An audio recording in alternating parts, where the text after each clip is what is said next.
Virtual reality healing, powerful disease-defeating process, virtualhealing.org. Hi, I'm Charles Steed, your host. Here's a little bit of background info on me. I joined the Navy in 1978 and became a medic. After discharge in 1982, I became an RN and worked in healthcare for nearly 15 years. I'm also certified in Neuro-Linguistic Programming, NLP for short. I'm a firm believer in the holistic approach to wellness. Briefly, holistic medicine deals with the entire body and utilizes techniques that include the mind, the body, and the spirit. I have a wide range of experience in rehabilitation practice and specialize in traumatic brain injury and spinal cord injury. I'm also an author and an entrepreneur. So far, the main application for virtual reality has been entertainment, mainly interactive video games and movies. But there are far more promising frontiers for this technology. I had the privilege of meeting Deepak Chopra in Corvallis, Oregon in February of 2016. He was delivering a lecture that evening titled Roadmap to Higher Health. I had a chance to talk briefly with Dr. Chopra and asked him what he thought about using virtual reality for physical healing. He smiled and said, "It's the next frontier in medicine." Virtual reality delivers a highly realistic, immersive, stereoscopic 3D environment so real, so believable that many users believe the experience is the real thing. The element of realism makes this technology ideal for physical healing as the subject undergoes such a believable experience that it positively influences his or her condition. Let's go for a little ride.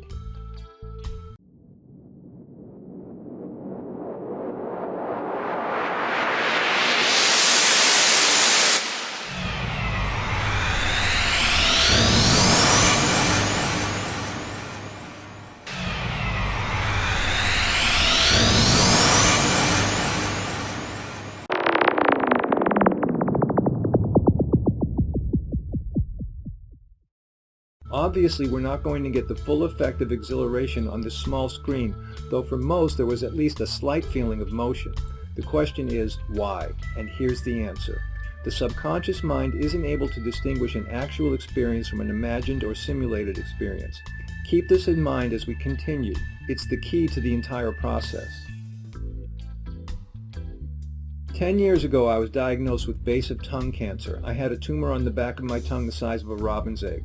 The good news was that the doctors felt that they could treat it successfully. The bad news was that I'd have to endure massive amounts of radiation to my mouth and neck, and that I would lose my ability to produce saliva along with my ability to taste food. To quote one of the physicians, my saliva glands and taste buds would be reduced to pea-sized bits of charcoal. But I refused to believe that. The radiation was rough on my neck and inside my mouth. I had second-degree burns that required dressing changes 3 times daily. These pictures were taken 2 weeks post-treatment.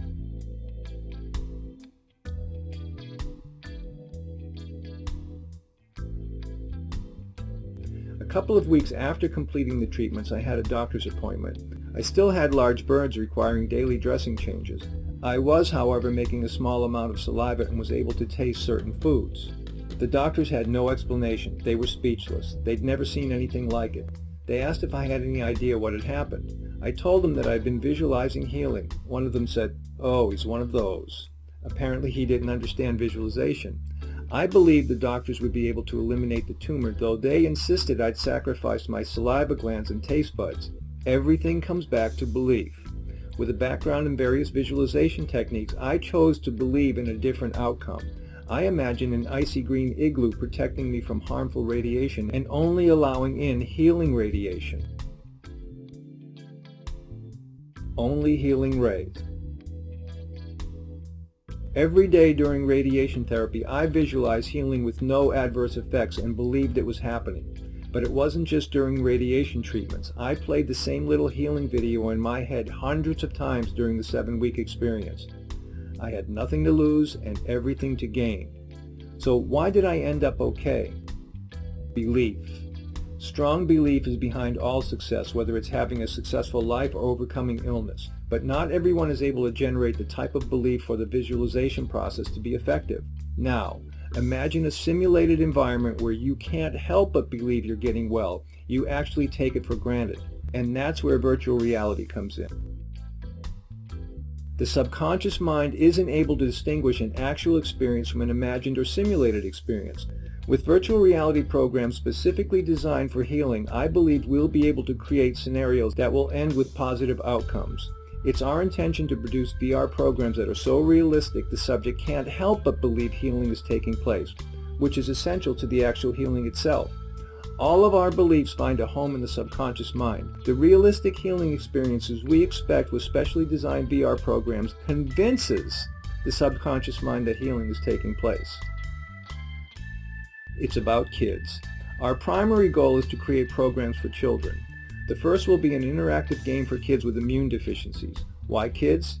Because children are the future and they deserve a chance. Also, kids haven't become vested in certain realities. They're more willing to accept things without question, and with open minds they're likely to respond favorably. The programs will be designed with an underlying theme of healing, and while the children will recognize some of the healing message, there will be convincing activity within the program on a subconscious level designed to overcome their illness. Obviously, there's more than I'm able to cover in a short video, a lot more. This technology has the potential to change the way we deal with illness. Presently, there are few applications for virtual reality that deal with wellness. VR is being used to treat post-traumatic stress disorder, with some success, and it can also be beneficial for people with chronic pain and severe burns. There's no doubt that these are promising, but I believe there's so much more we can do. Presently, I'm working on producing the first program. Obviously, it takes a lot in the way of resources. If you'd like more information on this project, I urge you to visit virtualhealing.org. There you'll have the opportunity to read a short ebook explaining the entire project. We so often hear the phrase these days, game changer.